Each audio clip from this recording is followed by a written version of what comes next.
What's up? Yeah, here. I can't hear you. Oh, you can't. Okay, I can hear you now. Okay. There we go. Winston coming in. Oh no. Man, now hopefully this is more than 40 minutes. Oh, it's 40 minutes. Yeah. That's why I said let's call it tonight. Like I You was gonna be saying, on?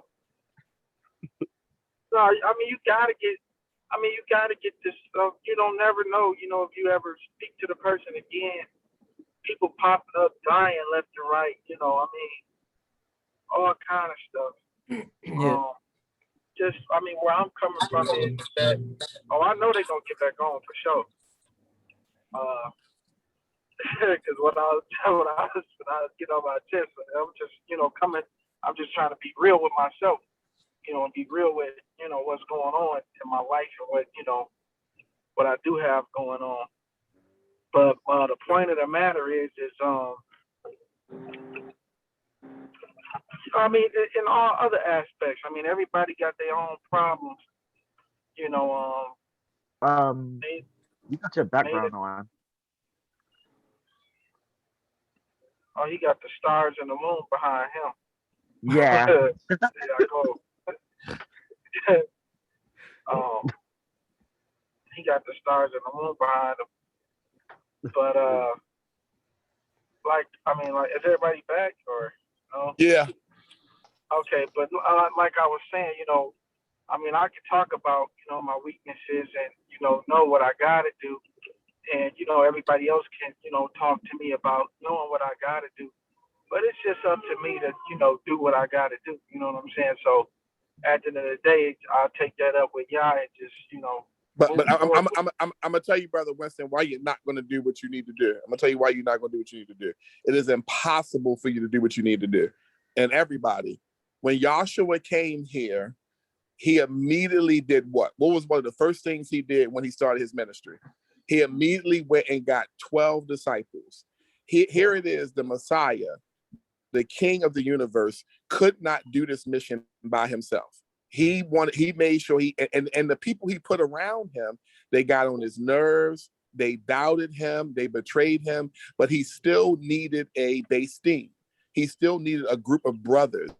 He still needed people. This walk, when Yahweh said it's not good for man to be alone, everybody wants to show that as a wife. That's not talking about a wife. Adam walked with Yahweh in the cool of the day. That was his first connection with the entity. Then Yahweh gave him something physical. If you're not a part of an assembly, if you're not a part of a brotherhood, if you're not a part, then you cannot walk this thing alone.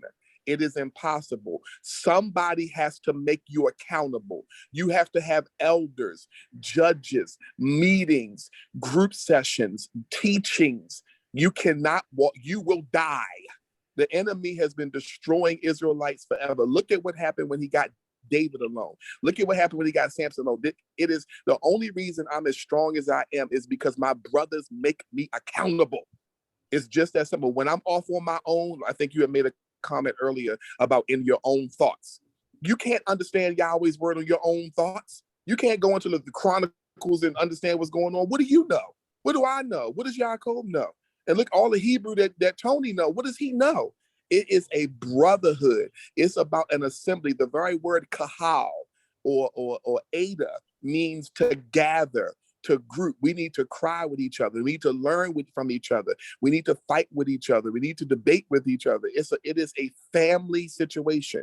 There needs to be sisters checking in with your wife. Your wife needs sisters to talk to. So you are never going to complete anything. You're always going to walk the line because until you make the decision to commit yourself to an organization, well, not an organization, I think the better term is an organism, because the organization functions like an organism. We can't do this alone. And I'm not talking about random times where I can just I can call Brother Yaakov. No, you have to have it. That's why the Sabbath is a holy what? Convocation. You cannot keep the Sabbath in your house by yourself. Yahweh did not intend that. It's not about me and my wife reading together. It's about the assembly. Where was Joshua at? Where was Joshua? Where was Joshua on the Sabbath, Brother Tony? Where was Paul on the Sabbath? It said that he went into the synagogue, as was his custom, you know what I'm saying, on the Sabbath. The brotherhood. It's about a brotherhood and making each other accountable. I think Brother Tony used to be military, right? You know about brotherhood and accountability. It's about a family, mishpocha. So to try to do this on our own, the devil will play with your mind. You cannot do this by yourself. It is not good for man to be alone. Stop applying that to marriage. Stop. That's not what Yahweh means. It starts with family. So that's my humble understanding of the scriptures, and you guys can agree or disagree, or from what I get from or add to it. I know I definitely agree to it.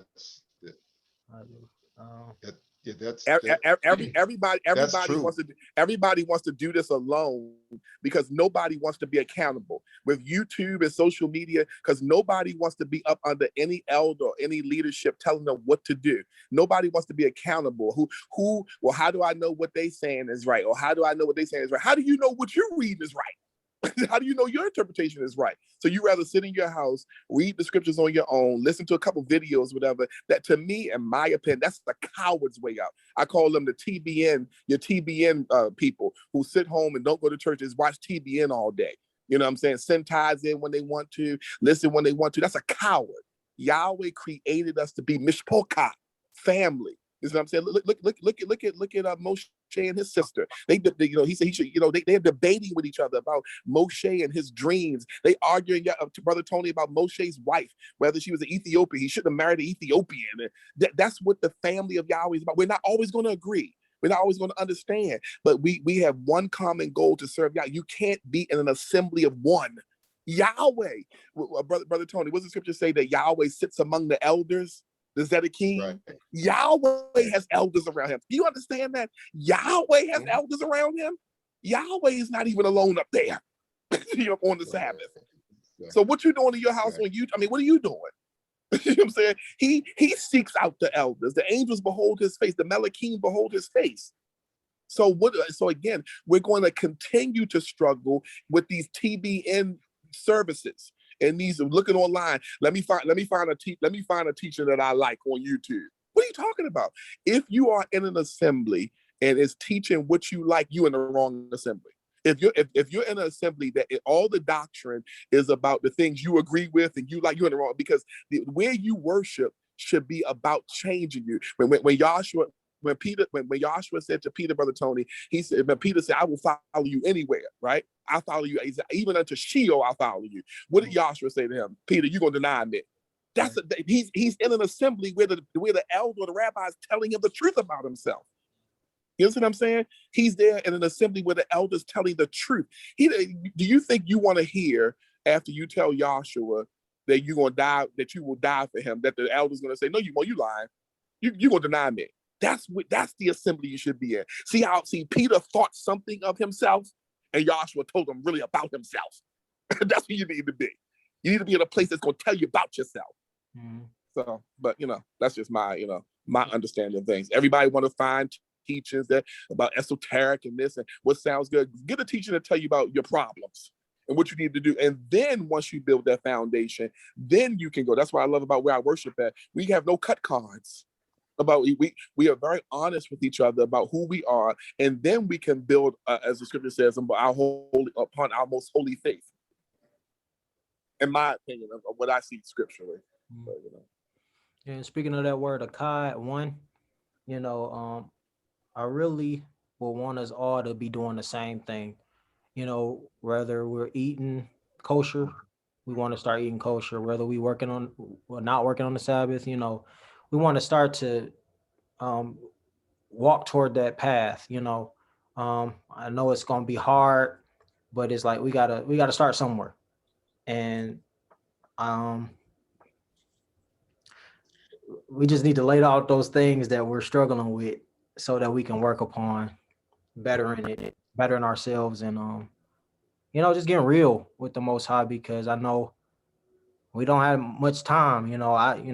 How many years, and then the pandemic, and what else they talking about happening, and The building of the temple, food shortages. Yeah. So the earth being thrown off its axis. We're right at the time of Mashiach, so it's not a time to play. As Paul says, let us all speak the same thing, and no division be amongst us. and It's going to be well doing. They don't be here. No, But you need strength. We need to draw from each other. And we can't. The issue is that we use the word struggle. It's not really a struggle. We're just making excuses. We have become very comfortable as in-home Hebrews, just doing what we want. I'm gonna read the scriptures that I done read. I got a couple commentaries. I got a couple Hebrew books. I read a couple things, and now all of a sudden I understand the scriptures. Most people that read the scriptures don't even know what a pronoun is, or an adjective, or an adverb. You know what I'm saying? But yet they can understand Leviticus chapter 19. Right. Like, I mean, it's a game. Like, you know what I mean? It's like, what are you talking about? Because you know you're a black Hebrew. Now all of a sudden you have this understanding of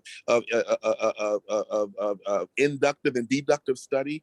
You have to, in Christianity, they use this term, I surrender all. Very few people I've ever met in this way of life that actually say, Yahweh, use me. I surrender all. Meaning, if I got to lose my job, if I got to lose my house, if I got to lose my wife, anything, I surrender all. And until you have that all-consuming desire to say, Yahweh, well, my job won't let me take off for tabernacles. I don't care. You know what I'm saying? My job won't let me, or my life won't, or my wife don't agree. As soon as you start having that mindset, brothers, I'm telling you, you're wasting your time in this faith. You're just playing games. My job, well, if Yahweh, I can't take off on the Sabbath because, it's like Yahweh know I got to live and eat. I got to do this. If you don't obey Yahweh, brothers, how is Yahweh going to show a miracle? Mm-hmm. How are you going to do it? Yeah, we got to trust them better. And listen, Yeah. hold on one second. Hold on one second. That's the issue that a lot of people have, and the issue is that you may lose your job and you may be on the street. Understand this. Yahweh, it's like Yahweh's service is not based upon your circumstances. You know what I'm saying? You know what I'm saying? It's like, look at Joseph. Look at Yosef, Brother Tony. Yahweh allowed Yosef to be shamed with being with Potiphar's wife. He didn't do anything in that room. But the whole room situation was to get him in jail, to be able to tell the dreams to the two guys. He spent some time in jail that wasn't deserving of him. He didn't do nothing wrong. So Yahweh could allow you in a situation, and maybe you're supposed to be homeless. Maybe you for a moment to talk to people. Maybe you're supposed to be in the jails. Maybe you're supposed to lose that woman. So my circumstances do not affect my service. Who am I? I am but dust. Wherever Yahweh wants me, whatever he takes from me, everything belongs to Yahweh, David says. Everything. So I some 23 years ago, as the Apostle Paul says, I surrendered a prison. I don't know if all of you know this, whatever. I don't know how many of you know this, but I've been now divorced for 2 years. You know why I'm divorced? Because my wife walked away from Yahweh. She walked away from Yahweh. She no longer believes in Yahweh. I 2 years ago lost my whole family. And guess what? And I am stronger than I ever been, because I knew some time ago, Yahweh showed me that the enemy was going to attack me and rob me of something to test my faith in him. Now, I didn't know whether that would be health or family, but I'm telling you that over 2 years ago, I went through hell with my wife. She like Lot's wife, turned back to the world. And I'm talking about, I was married 16 years. Most people would not be able to handle that. But I am more on fire for Yahweh than ever. I haven't slept with a woman in 2 years. I ain't made no excuse to go, well, Yahweh done hurt me, and let me go find a woman to sleep around. Satan, Brother Tony, Satan brought me to my knees. I'm telling you, I ain't never cried so much. But in bringing me to my knees, he put me in a praying position. You understand what I'm saying? He put me in a position of service, of servitude. So I said, I like it down here. It's quite nice. So I've never had to trust in Yahweh so much. So she in her leaving me, she just drew me closer to his throne room. And her leave, and again, what does the scripture say? In the last days, many shall fall away from the faith, giving heed to seducing spirits and doctrines of demons. I mean, the enemy wanted to shame me. Oh, Brother Catriel, all that scripture you talking and all you teaching people, your own wife is gone. He robbed me of everything. And I said, I am going to stand for Yahweh great. I didn't make excuses. I didn't go into no depression. I just got closer to Yahweh because my life is hid in him. Mm-hmm. You are my wife. You are an extra piece of life. Even my children. I'm not going to be like Samuel's children who did whoredom at the temple. I don't care what you do. I have made a decision that I stand for Yahweh. I die for him, whether my job, whether I lose my job. And I think very few Hebrews have gotten there. I'm not saying I'm a perfect man. But I can tell you, brothers, that I'm standing here before you. You guys can pray to Yahweh. I don't have anything to hide from you guys. I'm not talking all this stuff, and then later on I'm going down to the strip club or something. Like I try to live exactly what it is. Now, you guys may not always agree with what I say. May not always like what I say. We may have some doctrinal things we disagree with, but you're never going to find a more loyal brother to what it is I believe in. So we may not always understand that, but I'm telling you, my loyalty to you guys and my loyalty to what I believe is unmatched because I have sold out. There's nothing this world has for me. No extra money to work on Sabbath, not no piece of tail to chase, not no job. There's nothing. Everything in this world, as Peter said, is dissolving away. So what would you say to a person that is hiding something? Because a lot of people would say they're hiding something and make them just feel so bad. We gotta be comfortable with each other. I gotta go to the strip club too, Brother Catriel. if that's your struggle, then we'll talk about it. Mm-hmm. If that's your struggle, we'll talk about it. We just gotta feel comfortable with each other. You gotta feel comfortable with each other. It's definitely been like lust demons, most men it's that case. So like, and then it's like, if you don't have a wife, you get to the point where you make excuses, of course, and you find yourself doing all types of stuff, absolutely, running after women, just in love with a whole bunch of women, and it could be very, it could be dangerous, so I agree. So is it? Yeah. It really, in my personal opinion, it really starts with, why are you a Hebrew? Why do you serve Yahweh? Do you serve Yahweh because you don't want to go to hell? Do you serve Yahweh because you love him? Do you serve Yahweh because this is a really nice, knowledgeable religion and it draws people? You have to go within yourself and say, why am I in this relationship? For real. Like what's the real reason I'm still here today? And if you can't honestly answer that, then you're going to have a lot of problems. Why do I serve Yahweh? Is it because I did it years ago and that's what people know me as to do, and to do anything else? Is it because of the knowledge? Is it because I don't want to go to hell? If you don't have the right reasons of why you're in a relationship with Yahweh, you're going to make a lot of bad choices. For me, it was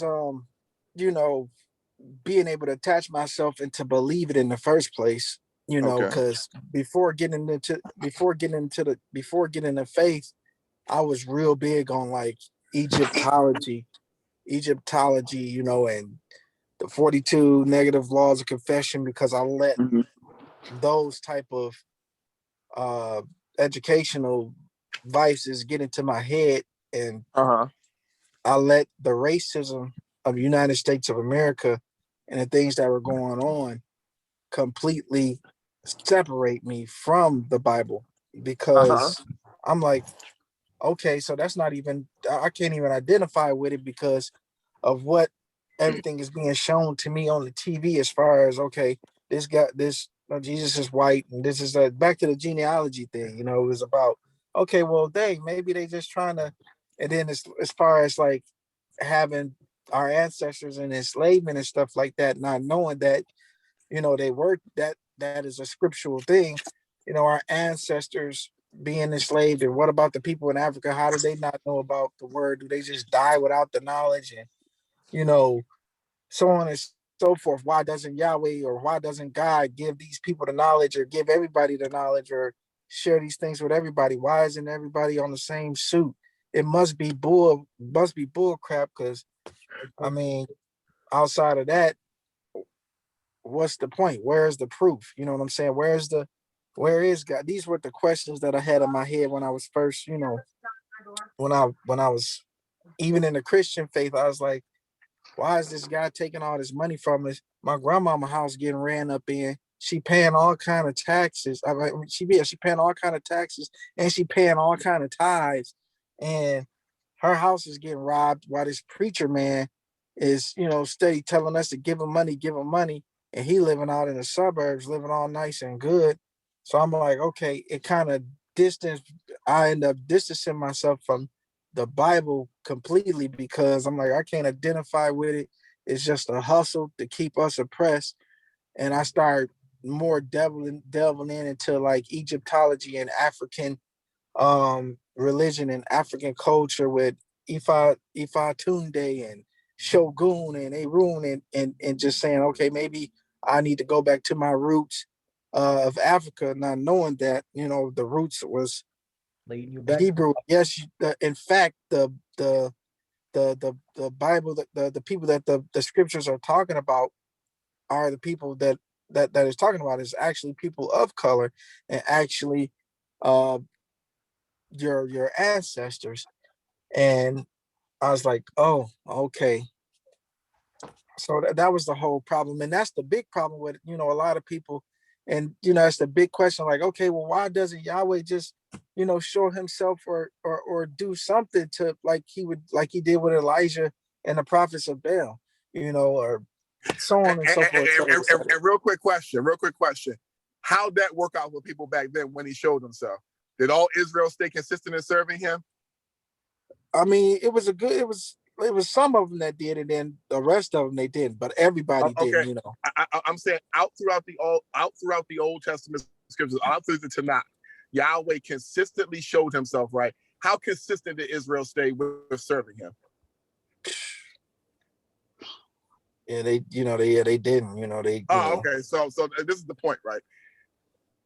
But again, I'm saying it did have, but again, some did stay consistent. It wasn't, because sometimes it was the king's problem, but the people still was with it. You know what I'm saying? They still was with doing what they needed to do, but the kings would have a problem. It was an instance where the kings of Judah had to go down there and help out some of the people in Israel, because the kings of Israel wasn't doing what they supposed to do. So some of the people that was living in Israel that wanted to do what they were supposed to do had to move to Judah, to get from up under. But I think the point I'm trying to make is that, brother, it doesn't make a difference whether Yahweh shows himself or whether Yahweh does not. As Joshua says, greater are those that believe in me and have not seen. Your service to Yahweh has nothing to do with whether you physically see him or whether he physically speaks to you. Yahweh many times came to people. Look at Lot's wife.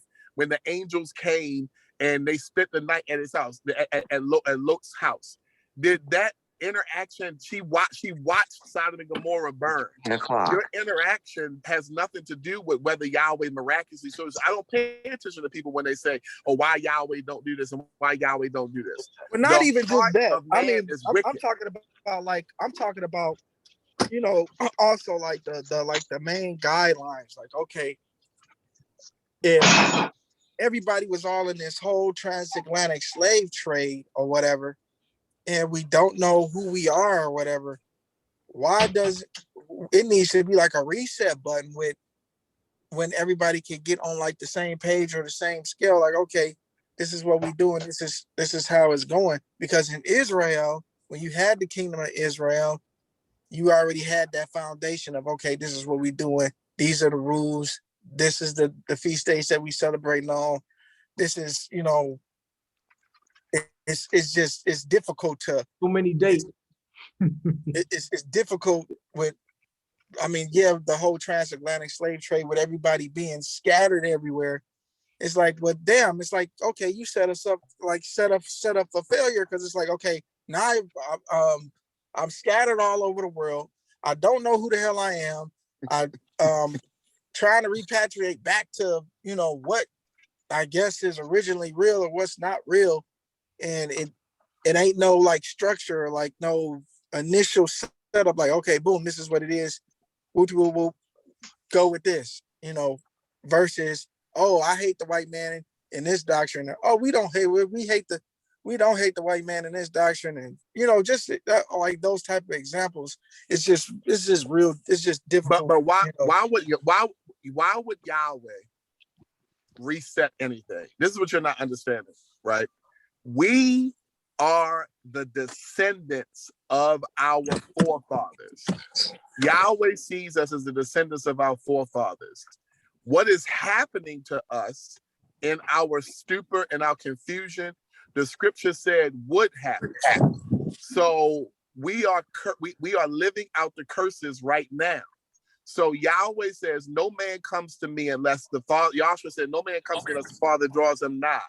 So the issue is that Yahweh has no intention of all of Israel returning back to him. Literally throughout the whole Tanakh, the word remnant is used about 175 times, what I remember remnant. Yahweh understands there's only going to be a remnant that returns to Yahweh. So you're talking about this reset button. The reset button is going to happen when Yahshua comes. Right now, Yahweh is drawing out the people that will hear his sound doctrine. So that none of that thing that you're talking about is ever going to happen, because we are living out the curses. We're living out the things that's happening right now. So we can't all come together and be on one accord, because we're living out the curses. So that's never going to happen. Only a small group of people will come and actually be a part of the remnant. Israel has gone away from Yahweh. We've gone away. Look, the Israel that came out of Egypt, brothers, was that the Israel that went to the promised land? No, it was their descendants that went to a promise. That Yahweh wrote that Israel off, because that Israel was just too disobedient. So Yahweh wrote that Israel saw everything, and they didn't even go to the promised land. So let's really understand that Israel could get so stubborn and so disobedient that your descendants, we are the descendants of the disobedient Israel. So all this confusion of doctrine that you see is supposed to be happening, because Yahweh has allowed us to be in the confusion, because this is what not believing in him is. You try to make this thing personal. It's not personal. You are a descendant of a disobeying Israelite. I'm gonna make a very valid point. You said not all Israel disobeyed him, right? Not all. I think at a lot of times, Brother Tony, it would say Israel and Judah, right? It would say some of the Levites, some of Ephraim, and some of Judah stayed the course, right? It will always be that, but the rest of Israel would go on, a remnant. It was always a remnant, right? So anybody that believes today and that's on one accord is a part of the remnant. They're a part of the like Levi, like Ephraim, and like Yehuda. So anybody that's on one accord, on one unit, is all believing together. Like in Revelations, Yahshua goes through all 6 assemblies. All 6 assemblies are doing something wrong. Every last one of them. But Philadelphia wasn't even actually an assembly. It wasn't a place. Philadelphia was a place that was made up of the remnant of Laodicea, the remnant of Philippi. Those believers that were in Laodicea that obeyed Yahweh made up Philadelphia. Those believers that were in Thyatira, they made up Philadelphia. So the issue is you're trying to leap over Yahweh's curses. What Yahweh said, if you don't obey me, when you go into this land, you're going to lose your mind. So what you're seeing even amongst Hebrews, in confusion of doctrine is exactly what the scripture says. So those that have a remnant, a heart for Yahweh's truth, that's why I said to you guys earlier, it starts with being honest with yourself. There's so many Hebrew brothers and sisters that I talk to that come out of Christianity that have so many physical problems. They have lying problems. They have cheating problems. They have issues. The people that serve Yahweh, we have to first deal with those issues. We have to first deal with the honesty. Are we struggling with these things? We come into this faith and we get so blown away by the knowledge, so blown away by the knowledge of the people show us things in the scriptures, and we get excited and we take hold of the knowledge, but we forget that we got a porn problem. You understand that? We want, and we don't fight the demons that is causing us on the back end. We forget that we got issues with our mother. We forget that we got issues in our marriage. So we go outside and we look a certain way, but yet our marriages are broken. We got issues with our children. So we're, in ancient times, the reason Israel was successful, when they were successful, because they didn't have those problems. They were a structure. And I'm telling you guys, if you want to get on one accord doctrinally, it doesn't start with, let's sit down and go through and see whether the name is Yahweh or Yahuwah. And I mean, we'll do that to the day. But study, where is the flesh? There's no end to that. Where you're going to bring up something that, you know, that is going to be ancient. I'll bring up something. It literally will be a never-ending thing. The real issue is dealing with our personal flesh issues that's causing us not to see the spirit of the law. That's what the real problem is. That breaking free, you know, brother Tony, for Israel to hear Yahweh's law. What did Yahweh say? Put a fence around the mountain, right? And stay away from your wives for 3 days. See, flesh. To hear Yahweh's law, you got to control your flesh. Put a fence around your flesh. Put a fence around your flesh. And I think he said, put a fence around the tent. Don't let them come to the mountain. Don't touch it. And stay away from your wives. Say, control yourself. Have flesh control. Then you can hear my law. And we don't have that. We're studying the Torah, then we're going to jack off. We're studying the Torah, and then we're going to lie to people. We're studying the Torah, and we're going,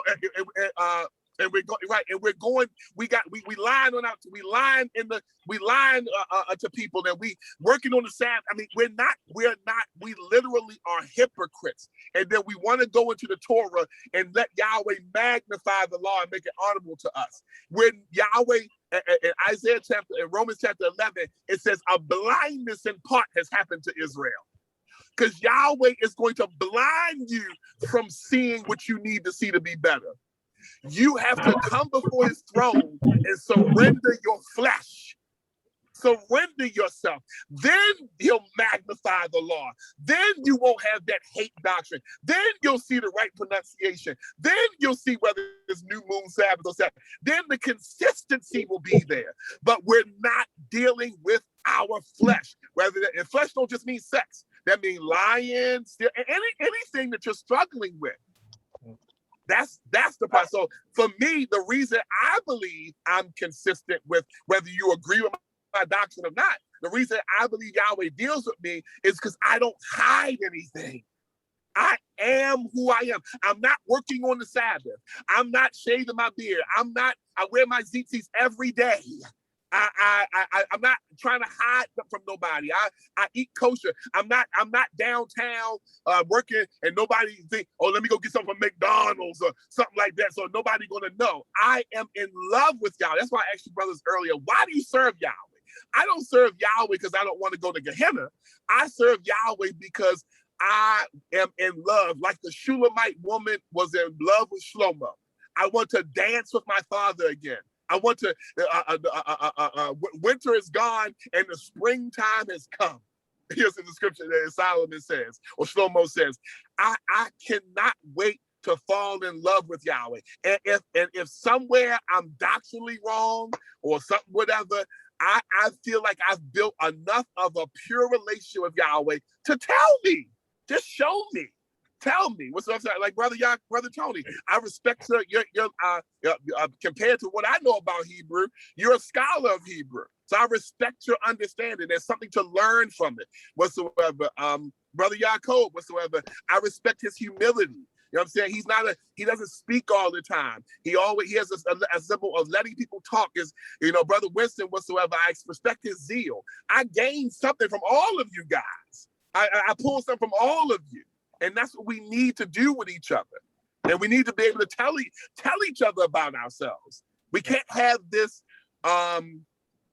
negative mindset, well, I'm going to offend this person. No, we need to be honest with ourselves. What are our deepest, darkest things that we're doing? Our deepest, darkest secrets. Is what I'm saying?